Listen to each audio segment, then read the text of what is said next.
Field Small Farm Innovations. We're going to commission a TYM T394 here, hydrostatic drive unit. I'm going to show you how I commission a tractor.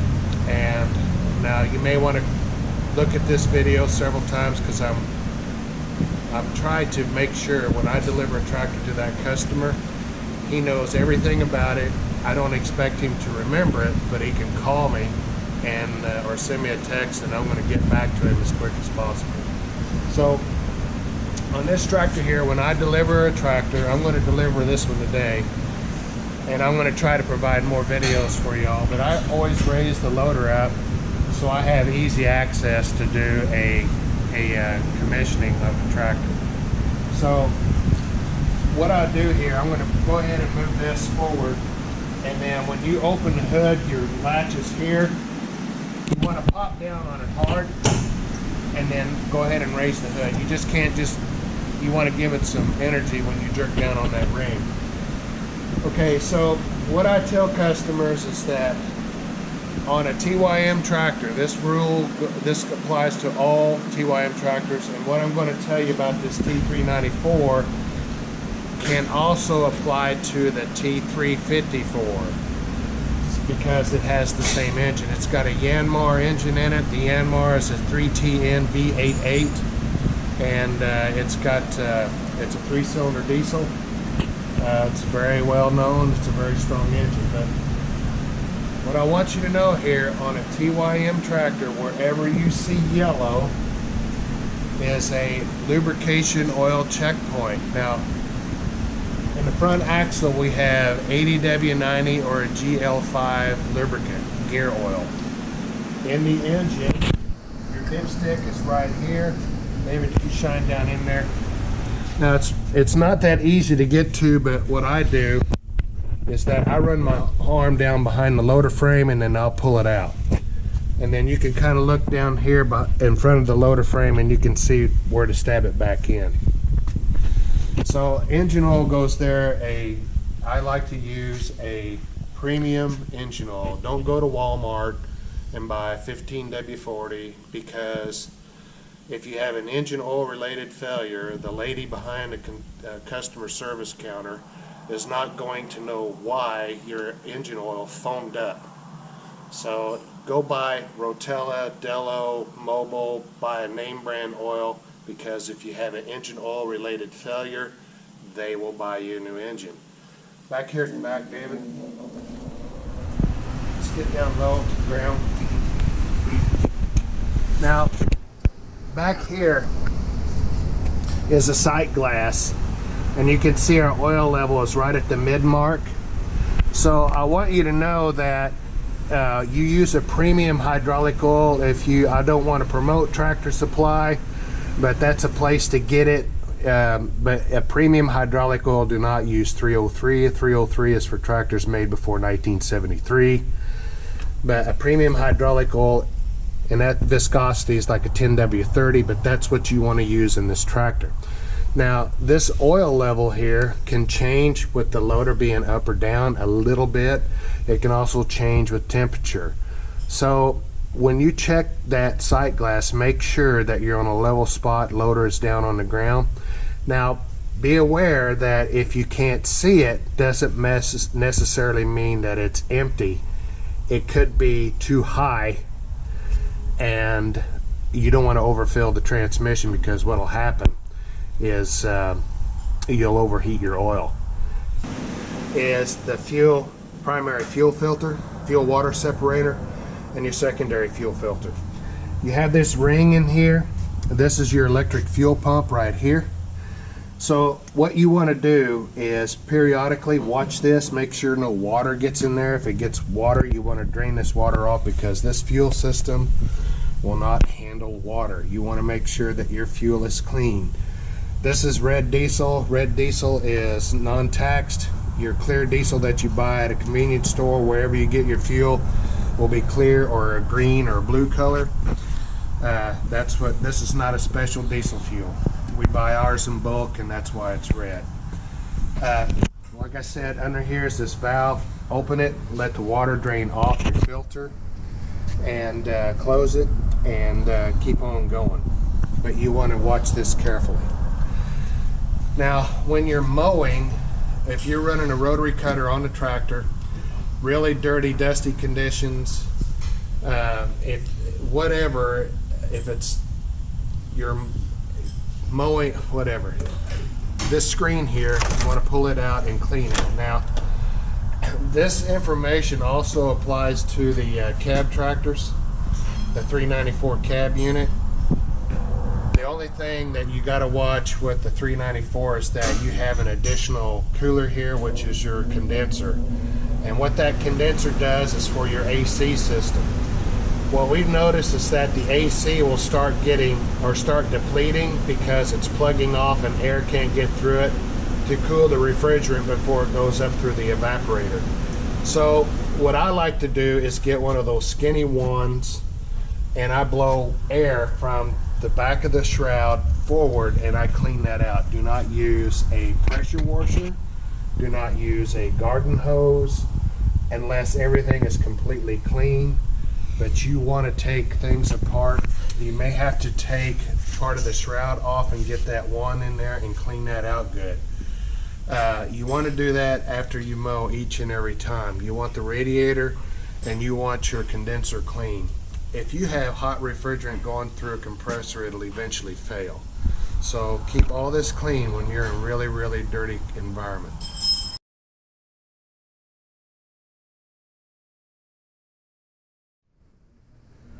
Now this tractor here has a drawbar. I need to let you know that when you connect a rotary cutter to this tractor, take this pin out here and shove this all the way forward, or take it out and put it someplace where you know where it's at.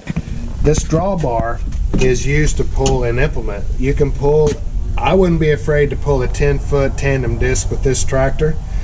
If you have any kind of a pull type attachment, you may want to pull a small trailer with it. There may be some other, we sell hay equipment to fit these tractors. You may want to hook a baler onto this tractor, but that's what that drawbar is for.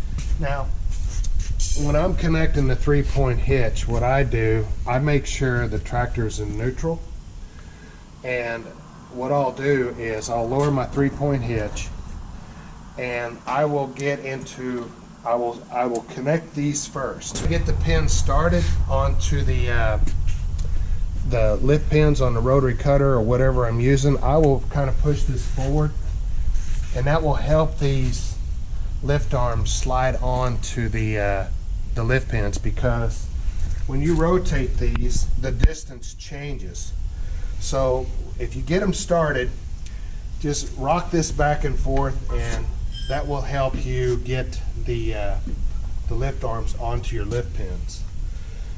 And then once you connect this, connect your PTO shaft. We have a patented PTO adapter you can get.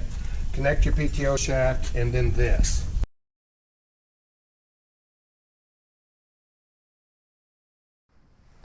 Okay, now I'm going to talk about the 3-point hitch again, hydraulic system on this tractor. Your 3-point hitch control is right here by the seat.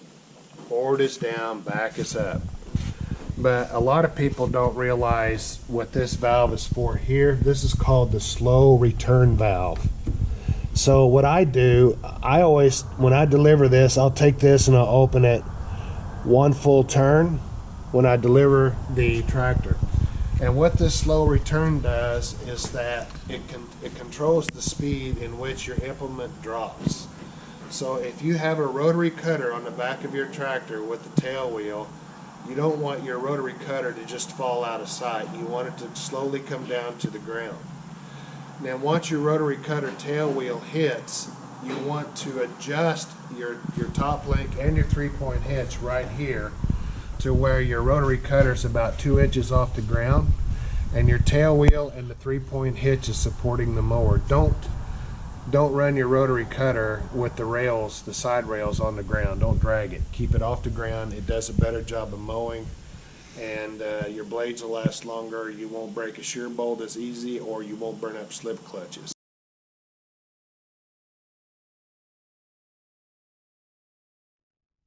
Okay, I'm going to talk about the PTO connection. I like to have this tractor with the lever off, and then if it's off, it makes it easier to turn the shaft on the back of the tractor to help line up your splines to get your PTO shaft onto the tractor. Once you get it, your PTO shaft connected, go ahead and push this lever back. It doesn't move very far, so it's not going to move 1.5 feet. It just moves very little, but that disconnects your PTO to help you line up the splines to stab it. Now, David, shine over here for me, please. Right here is your on-off button for the PTO. Do not touch this unless the tractor is in the idle position. That's the throttle all the way up.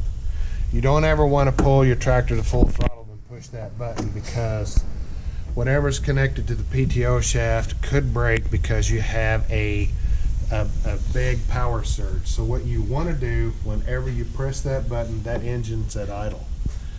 Now on your tachometer here, you see this yellow indicator. It says PTO on it. Now what PTO means is two things. Power takeoff speed is at 540 RPM, which is the common RPM for a lot of implements built in the United States. The other PTO means peak torque overload, and at that speed your engine is producing maximum amount of torque. So I'm going to let you know that if you're operating your tractor and you're pulling a tillage tool, run your tractor at full throttle and keep increasing your speed until the tachometer is slightly below that PTO indicator. That means your engine is producing adequate heat to be most efficient, and it also is producing the most power. Whenever you're pulling the tillage tool with this tractor, full throttle. Whenever you're pulling something that is PTO driven, PTO speed, which is indicated on the tachometer. Now I want to add something on this, your PTO control here.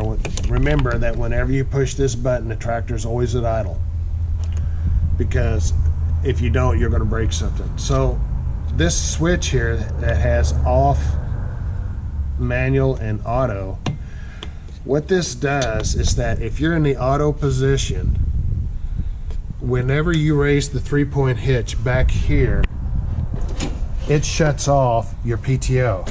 So if you have an implement with a short PTO shaft, like a tiller, like a flail mower, or a rear-mounted post hole digger, auto may be a good thing for you because it protects the drive shaft from being damaged because of a steep angle. Whenever you raise that 3-point hitch up, the angle of your PTO shaft increases, and you're allowed 35 degrees. If you exceed 35 degrees, you can damage your drive line. So it's a good thing to have this. I put it in manual when I deliver it because usually people just have a rotary cutter, and they know it's going to work whenever they push this red button. So that's what it's for. Just remember that if your PTO does not work, make sure you're in manual and not in the off position.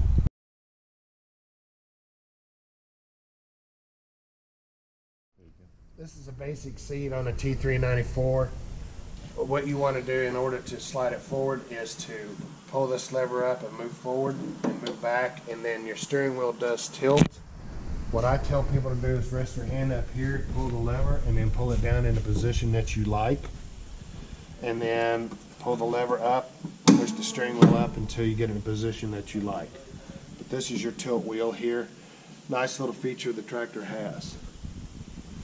Also over here is a area to plug to charge your cell phone, a place to put your cell phone, a beverage, and a pocket for miscellaneous things that you may need to keep with you on the tractor. I want to let you know on a 39, this 394, if you have in four-wheel drive, it will do a lot of work. It's unbelievable what these tractors will do if you hold the tires. What I'm going to tell you you want to remember, because you have 3 ranges on this tractor. Wherever you see orange has to do with speed and direction. There's no other orange anywhere, but your other TYMs have orange. You got low, medium, and high. Here's your throttle, and you also have an auto throttle button here, which means whenever you push the forward pedal forward, the engine RPM increases as well. Now, if you're running a rotary cutter on the back and you have to have constant RPM on the PTO, you use your hand throttle. But if you're using the loader and you need power on command, go to auto throttle. I don't recommend that you run a PTO driven implement with your auto throttle on. Leave it off. But I also wanted to tell you that when you're running the tractor, you're working with the tractor, whether it's mowing, whether it's using the loader, you have it in low range. Don't put it in medium range, don't put it in high range. It's always low range. For safety reasons, what I tell people is that if you are in 2-wheel drive and you lift something with the loader and it doesn't move, it's too heavy. Don't go to 4-wheel drive and try to move a heavy load, because all you're doing, you're exceeding the capacity of the tractor. So I think it's best to leave everything. When you're running the loader, it's good to have 4-wheel drive for safety reasons, but whenever you're working, if you are mowing, if you are using the loader, if you're going to unload something with pallet forks on the front of the tractor, low range. Medium range is to get across the field at a higher speed. High range is for highway.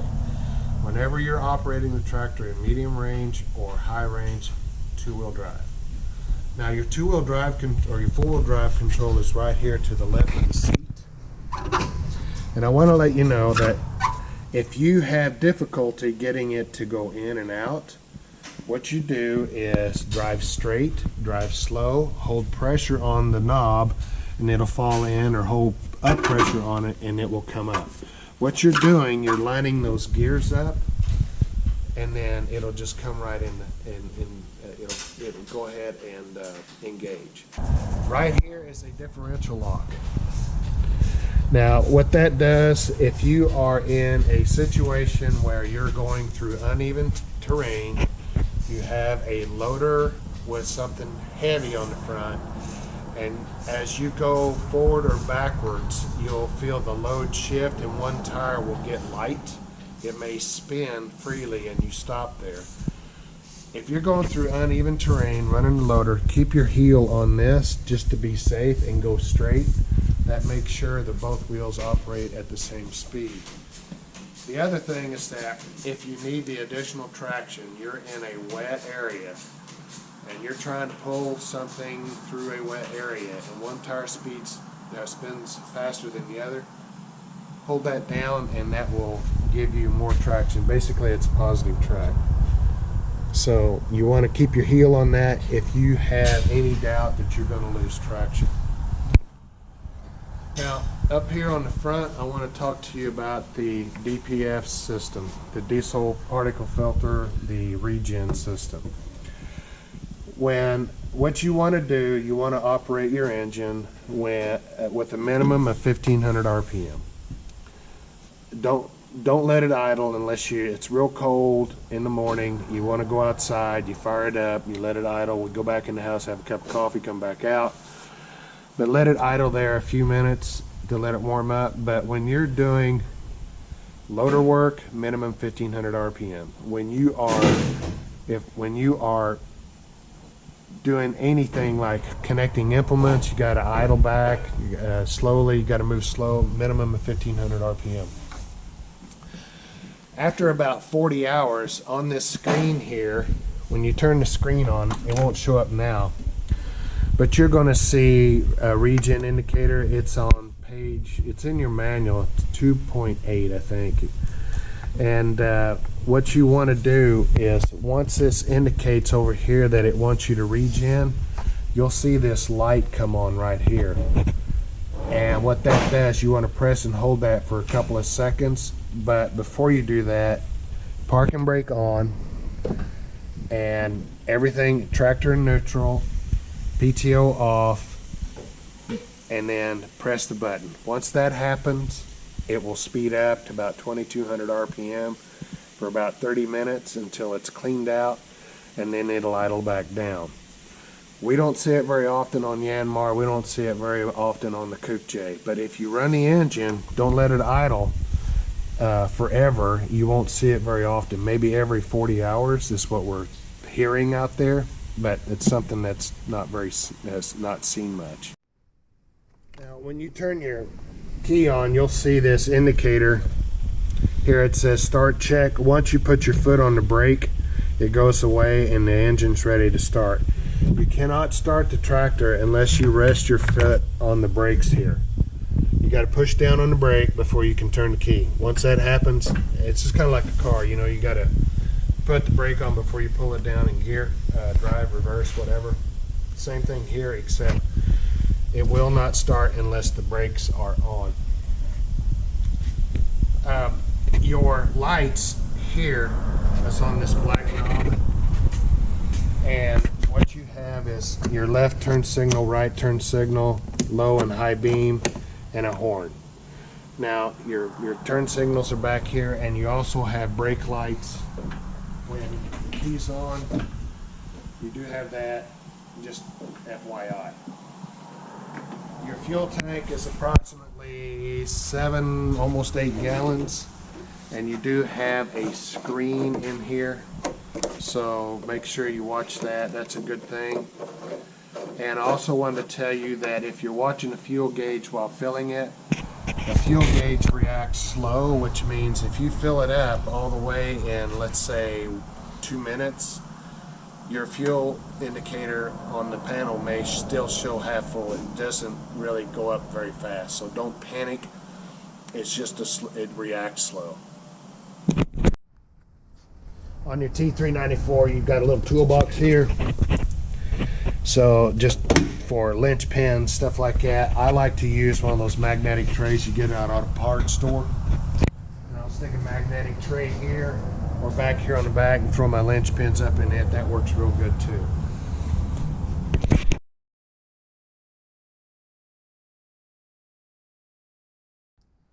I want to talk to you about loader control here.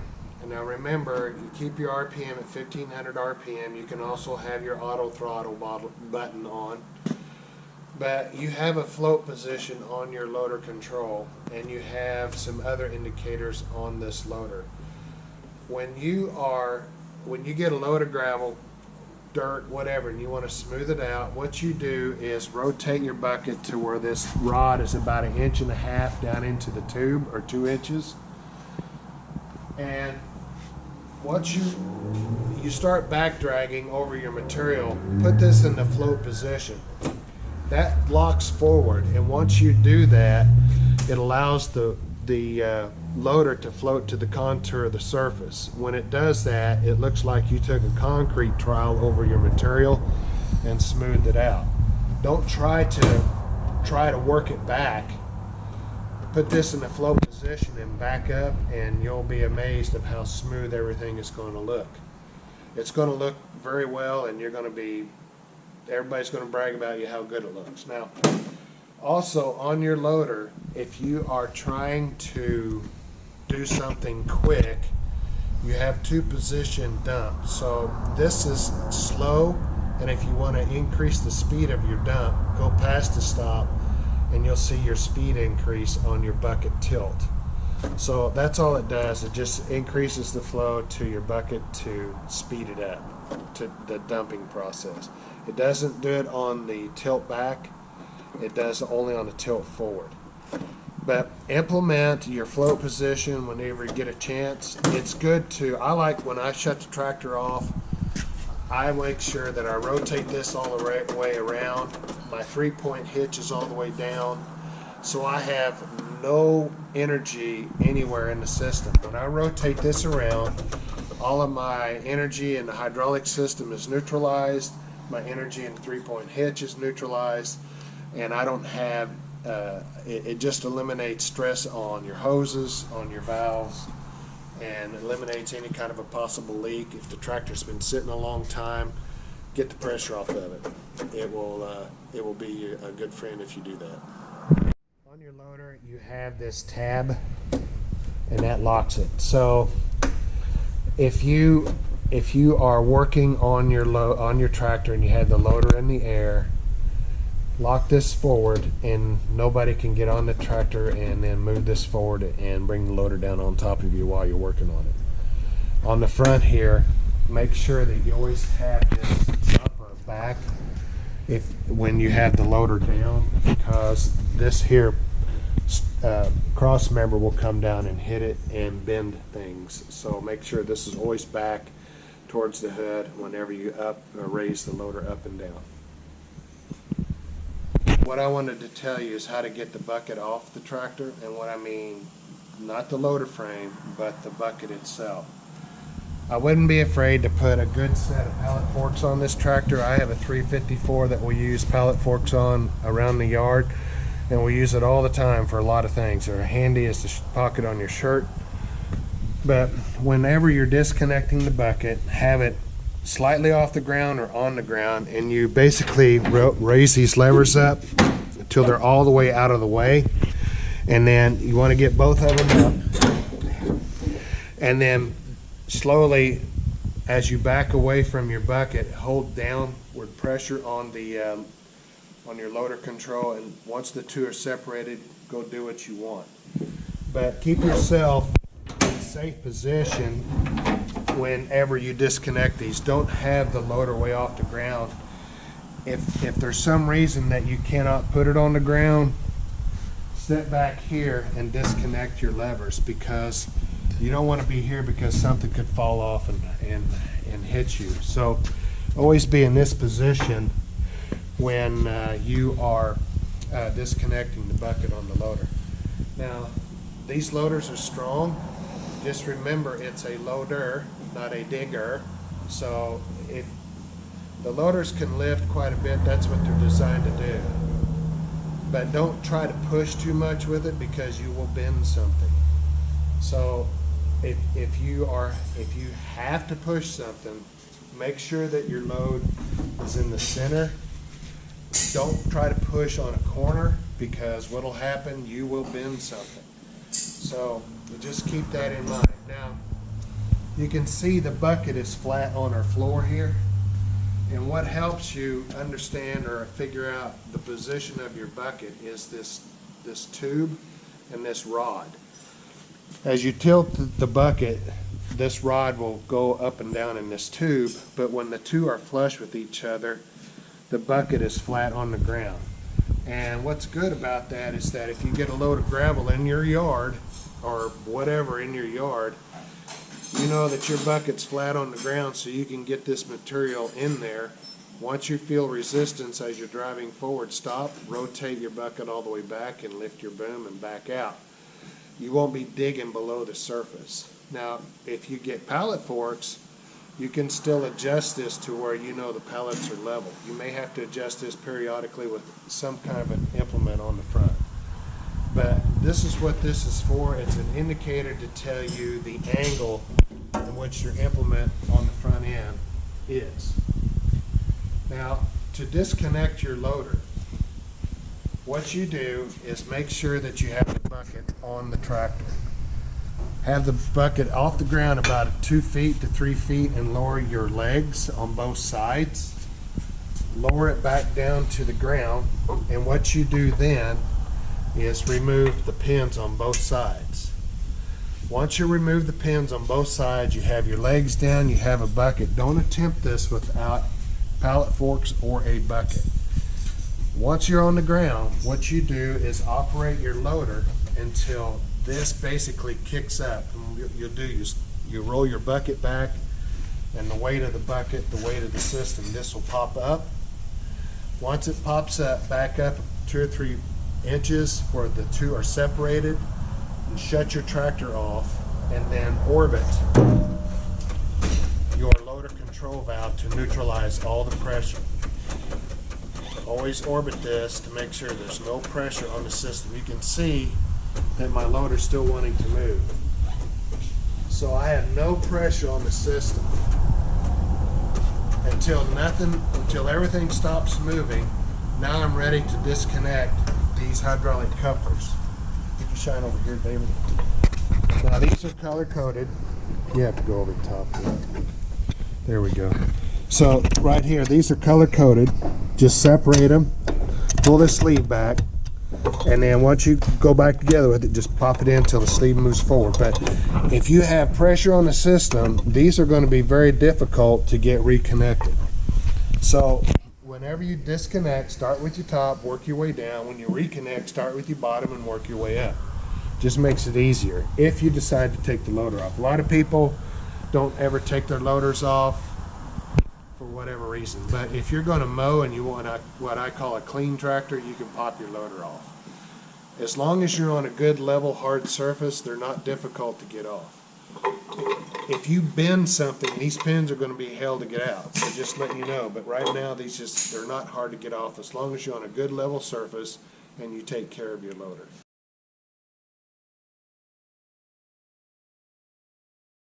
I want to talk to you about maintenance on this tractor. The first 50 hours, what you need to do is change your front axle oil, your engine oil, and if you have a hydrostatic drive, your hydrostatic drive filter. Your hydrostatic drive filter is up underneath in the middle of the transmission. When you unscrew that filter, make sure that you pull that gasket off with it, because if you screw a new filter on there, that gasket will stay and you'll pump a whole bunch of oil on the ground. So when you unscrew your filter, make sure that gasket comes with it. Use TYM filters for your tractor while it's under warranty. You're only protecting yourself. Don't try to buy an aftermarket filter because there's none out there. So make sure that you use good oil. Now, as far as front axle, just go to a good, reliable auto parts place to get your oil and get you a GL5. Let your oil down at the bottom of your hubs. You got a drain plug at the bottom down there. Wherever you see yellow, you see this plug here. Let your oil drain overnight. So get you a piece of cardboard and channel the oil to a drain pan and let these drain overnight. You'll need about 3 to 4 gallons to fill this front axle up. So at 50 hours, it's critical that you change the oil in this front axle, your engine oil, and your hydrostatic drive filter. Always check your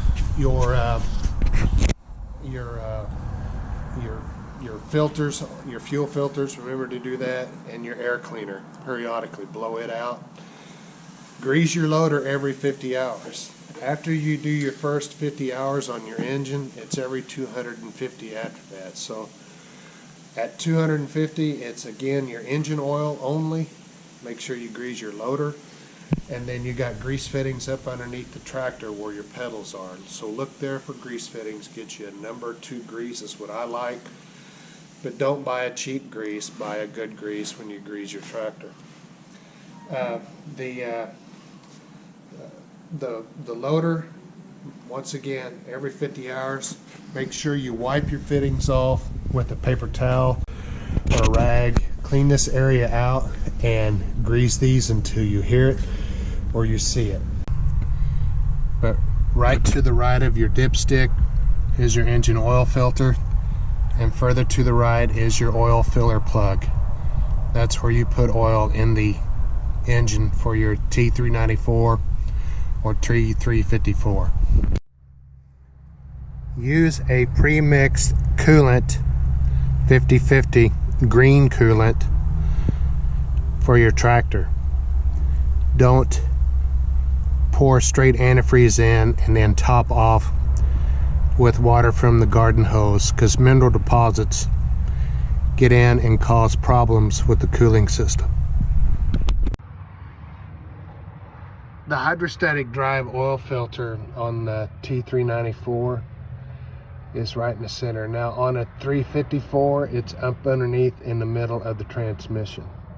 All right, if you need hydraulic oil for the rear axle, what it is right here is where you fill it up. You have to get you one of them long transmission funnels and fill that up. Put your little oil in there right there. That's all you need to, that's where you fill your hydraulic oil. When greasing your front axle on your TYM tractor, this applies for your 574 on down to your maybe the 234. There's grease fitting here, and then there's one on the back side of the axle. Back there on the other side, you can barely see the grease coming down. Grease that every 50 hours. And when you put your grease gun on it, you'll feel maybe resistance after the second or third pump. Then stop right there. Don't continue to pack grease into it and force the seal out.